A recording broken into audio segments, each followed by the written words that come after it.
तुमच्या जाहिरातीसाठी एक संधी मोठ्या प्रेक्षकांपर्यंत पोहोचवा. व्यवसाय असो किंवा इव्हेंट, विकासनामा सोबत जाहिरात करा. स्क्रीनवरील नंबरवर आजच संपर्क करा. विकासनामा, तुमचा आवाज, तुमची जाहिरात. तसंच विकासनामाला सबस्क्राईब करा आणि अपडेटेड रहा. हे नेहमी असं दिसून आलेलं आहे.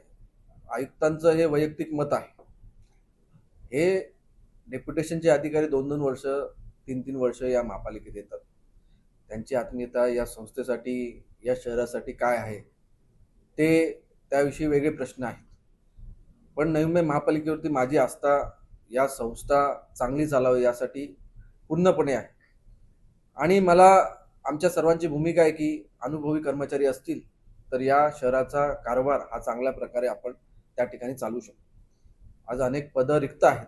यामध्ये कुठल्याही नवीन भरतीवरती प्रक्रिया परिणाम पडणार नाही. नवीन भरती ही त्याच पद्धतीने चालू राहील. पण जे टॉप पदावरती जे आपले कर्मचारी आहेत त्याचा लाभ आपल्याला भेटेल. आता आयुक्त महोदयांनी त्या बाबतीत विरोधाभास निर्णय त्या ठिकाणी घेतला. खऱ्या अर्थाने याला शासनाची मंजुरीची आवश्यकता नाही. मी आयुक्त महोदयांना सभागृहात सांगितलं की यामध्ये सभागृहाची एनर्जी जाते, तुमची देखील एनर्जी जाते आणि पुढे देखील एनर्जी वेस्ट होणार आहे. आणि मला पूर्ण विश्वास आहे की न्यायालय देखील, जर न्यायालयात जायची गरज पडली तर न्यायालय देखील माझ्याच बाजूने त्या ठिकाणी आपल्याच बाजूने निर्णय देईल. आता राज्य शासनाला जो रिप्लाय दिला त्या दृष्टीने देखील राज्य शासन काय निर्णय देते याकडे देखील माझं लक्ष लागून. एमओएच पद आता रिक्त झालेलं आहे. काही नवी मुंबई बाहेरील काही डॉक्टर्स हे या पदाला फिल्डिंग देखील लावायला सुरुवात झाली. आणि अशा प्रकारचं कोण जाईल अशा प्रकारची मी जाईल आणि या संस्थेला एक्सप्लॉइट करण्याच्या दृष्टीने काय येतात का अशी मनसा त्या ठिकाणी राहते. पण निश्चितच येणारा कारभार हा, आता या महिन्यात 7 लोक रिटायर होतात, पुढचा महिना पकडून 40 लोक रिटायर होतात.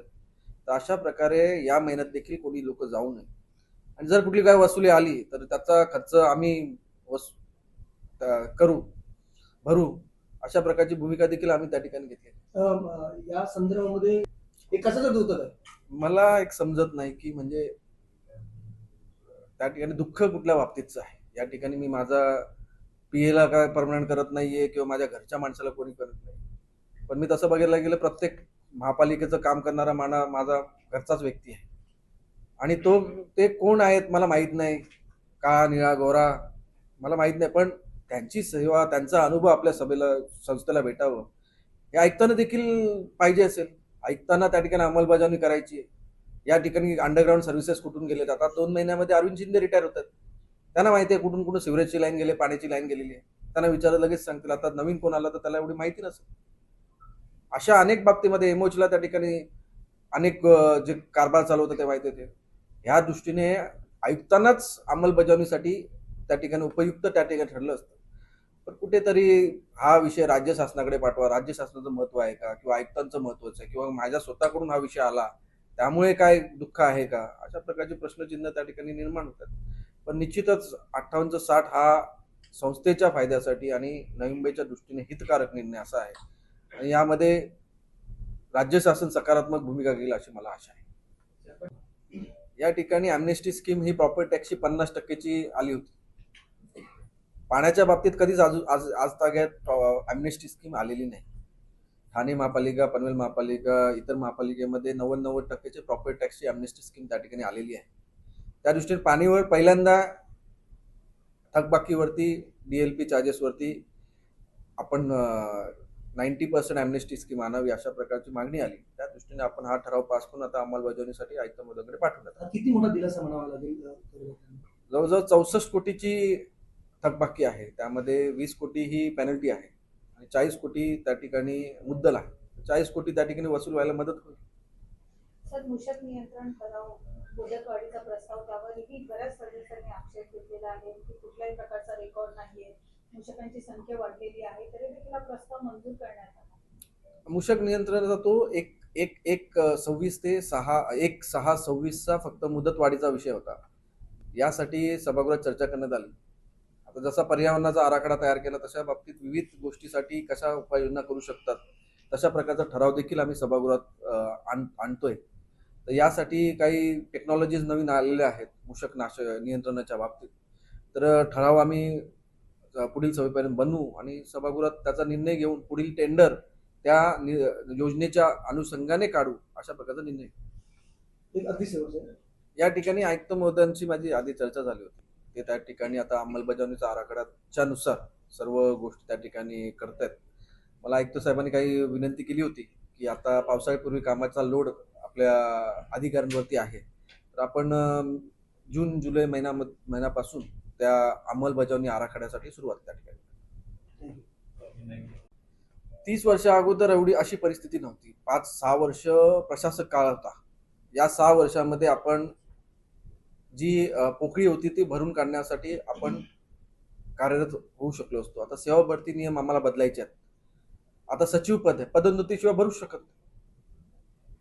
ते आपल्याला बदलावे लागणार आहेत. जर आता मला सांगा की मागील सचिव जर आतापर्यंत असते तर त्यांचं देखील 2 वर्ष वाढवून आपल्याला सचिव त्या ठिकाणी मिळाला असता. तर अशी विविध पदं आहेत, त्यांचा अनुभव दांडगा आहे.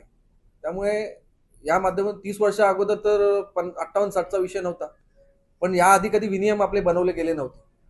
तर त्यामुळे जसा कायदा वाचत गेलो तसं मला समजलं की विनियम आपल्याला बनवायचे आहेत आणि आपल्या कर्मचाऱ्यांच्या दृष्टीने विनियम त्या ठिकाणी तयार केले. याआधी जे नियम होत आहेत, आता आयुक्त साहेब ते नियम धरून पकडायचे, कारण की ते शासनाचे आहेत आणि त्यांना आपल्याला नवीन महापालिकेचे विनियम मान्य नाही. ज्या काही त्रुटी असतील त्या आपण भरून काढू. ते सभागृहातच मान्य स्टँडिंगली त्यामध्ये अमेंडमेंट करतील आणि सभागृहात त्याला मान्यता देईल आणि विनियम त्याच्यामध्ये अमेंडमेंट करू शकतो. तर अशा सगळ्या गोष्टी त्या ठिकाणी आहेत. तर निश्चितच मला कुठला वाद त्या ठिकाणी घालायचा, मला फक्त या संस्थेचं हित त्या ठिकाणी बघायचं आहे. वाद न टाळता कर्मचारी चांगले भेटून या संस्थेच्या, या नवी मुंबई शहराच्या विकासाच्या दृष्टीने आपल्याला पावलं जी उचलायचं, जो अनुभव लागणार आहे, जी अंमलबजावणी लागणार आहे, त्या दृष्टीने 58 आणि 58चं 60 करणं हे उपयुक्त आहे. आयुक्त महोदयांनी 30 मार्चला शासनाकडे पत्र पाठवलं. सुट्टीच्या दिवशी शासनाचं पत्र 31 मार्चला आलं. 30 दिवसाचा कालावधी त्यांनी दिला. आपण 21व्याच दिवशी त्या ठिकाणी रिप्लाय फाईल त्या ठिकाणी प्रतिनिधित्व त्या ठिकाणी केलेलं आहे. तर मला आशा आहे की राज्य शासनाने यामध्ये, म्हणजे नगरविकास खात्याने यामध्ये विलंब न लावता या बाबतीत लवकरात लवकर निर्णय देऊ, जेणेकरून आपली हानी जी मागच्या महिन्यात झाली ती हानी पुढे होणार नाही. या बाबतीत काही कोर्टाच्या माध्यमातून काही आपल्याला ऑपॉर्च्युनिटी दिसतात का ते देखील आपण वापरून बघू आणि यामध्ये जे रिटायरमेंट होणार आहेत, झालेले आहेत, त्या दृष्टीने आपण पावलं उचलण्याच्या दृष्टीने कायदेशीर आम्ही ती पावलं उचलू. मला काही माहिती नाही, फक्त प्रथमदर्शनीय माहिती आहे की अशा प्रकारे घटना घडलेली आहे. महापालिका सभेमध्ये जर तशा प्रकारची माहिती आली तर त्या बाबतीत आम्ही पुढे चर्चा करू शकतो. हे बघा, मी जेव्हा चर्चा चालू होती तेव्हा कायद्याचे कलम वगैरे सगळं स्पष्टपणे त्या ठिकाणी सांगितले आणि स्पष्टपणे सिंपल मराठीमध्ये, सिंपल इंग्लिशमध्ये कायदा नमूद आहे. तिथे वेगळा इंटरप्रिटेशन करण्याची गरज नव्हती. मी काही out of the box interpretation किंवा वेगळं तर्क लावण्याचं काम केलेलं नाही. त्यामुळे इंटरप्रिट काम करण्याचं काम कोर्टाचं आहे, ते कोर्टावरच आपलं सोडलं पाहिजे. इतिवृत्ताच्या बाबतीत किशोरजी पाटकर यांनी मुद्दा उपस्थित केला की इतिवृत्त फायनल नसताना आपण अंमलबजावणी कशी केली. तर महापालिकेने घेतलेला निर्णय हा जर सभागृहामध्ये कायम करण्यात येतो तर इतिवृत्त कायम होण्यासाठी थांबण्याची गरज नाही, अशा प्रकारचा नियम आपल्या नियमावलीमध्ये आहे. त्यामुळे आपण बघत असाल की जेव्हा जेव्हा आपण ठराव पास करतो तेव्हा सचिव महोदया निर्णय हा कायम करते. जेव्हा निर्णय कायम करते तेव्हा इतिवृत्त मंजूर होण्यासाठी, इतिवृत्त कायम होण्याची गरज अंमलबजावणीसाठी आवश्यकता नसते आणि ते नियमानुसार त्या ठिकाणी काम चालू आहे. सागरच्या काय सांगाल, सर्वसाधारण सभेमध्ये अनेक विषयांवर खडाजंगी पाहायला मिळाली. तुम्ही उत्तर देताना अगदी प्रकर्षाने एखाद्या विषयावर बोलत होता. त्यातला सर्वात महत्त्वाचा मुद्दा म्हणजे 58-60 होता. त्यावर विरोधी पक्षांनी गदारोळ मांडण्याचा प्रयत्न केला होता. तुम्ही इतकी आग्रही का आहात या 58-60 करण्याचा विषय हा परिस्थितीजन्यामुळे आला. मी मागील 2 वर्षापासून मागील सर्व आयुक्तांना मी पत्र देत होतो की जवळजवळ 500 लोक आपली या महापालिकेतून पुढील 2 वर्षामध्ये निवृत्त होणार आहेत आणि त्या निवृत्त झाली तर आपली महापालिका ही खाली होऊन जाईल आणि त्यांच्या पदावरती पदोन्नती करण्यासारखा एकही कर्मचारी आपल्याकडे उपलब्ध नाही आणि ती जागा खाली राहील आणि त्यावरती शासनाकडून कोणी ज्याला अनुभव नाही, अशा प्रकारचे, ज्याला नवी मुंबई भागाचा अनुभव नाही, अशा प्रकारची लोक त्या ठिकाणी उपस्थित होती. आज एकही उपायुक्त आपल्या महापालिकेचा त्या ठिकाणी उपलब्ध नाही. MOH त्या ठिकाणी आता खाली झालेला आहे आणि यामुळे त्यांची सेवा जास्तीत जास्त आपल्याला भेटावी, अनुभवाचा लाभ जास्तीत जास्त भेटावा. त्यामुळे आपण 58चं 60 करण्याचा निर्णय घेतला. आता 58चं 60 निर्णय घेतला, त्या दरम्यान आपण नवीन भरती, सेवा नियम बदलणं, या पद्धतीने आपण कशा प्रकारे खाली पडलेली पोकळी भरून काढण्याचा निर्णय आपण त्या दरम्यान आपली स्ट्रेंथ ही कायम राहणं आवश्यक आहे आणि त्या दृष्टीने निर्णय घेतला. पण आयुक्त महोदयांनी स्वतःच त्या बाबीचा इंटरप्रिटेशन करून निलंबित करण्याच्या आधीच काही लोकांना सेवानिवृत्त केलं. ते बोलतात की राज्य शासनाच्या मंजुरीची आवश्यकता आहे. त्यांनी राज्य शासनाला मंजुरीसाठी पाठवलं. जर राज्य शासनाच्या मंजुरीची आवश्यकता असती, राज्य शासनाने नामंजूर करून पाठवलं असतं. पण राज्य शासनाने नामंजूर नाही केलं. राज्य शासनाने तो ठराव निलंबित करून पाठवला. पण निलंबित असा अर्थ होतो की नामंजूर नाही किंवा तो रद्द झाला असा नाही. तो टेम्पररी निलंबित केलेला, टेम्पररी त्याला स्टे आहे. पण हा असा निलंबन आहे की यामध्ये आपल्याला आता प्रतिनिधित्व त्या ठिकाणी सादर करायचं होतं. प्रतिनिधित्व मागील परवाच्या सभेमध्ये आपण मंजूर केलेलं आहे.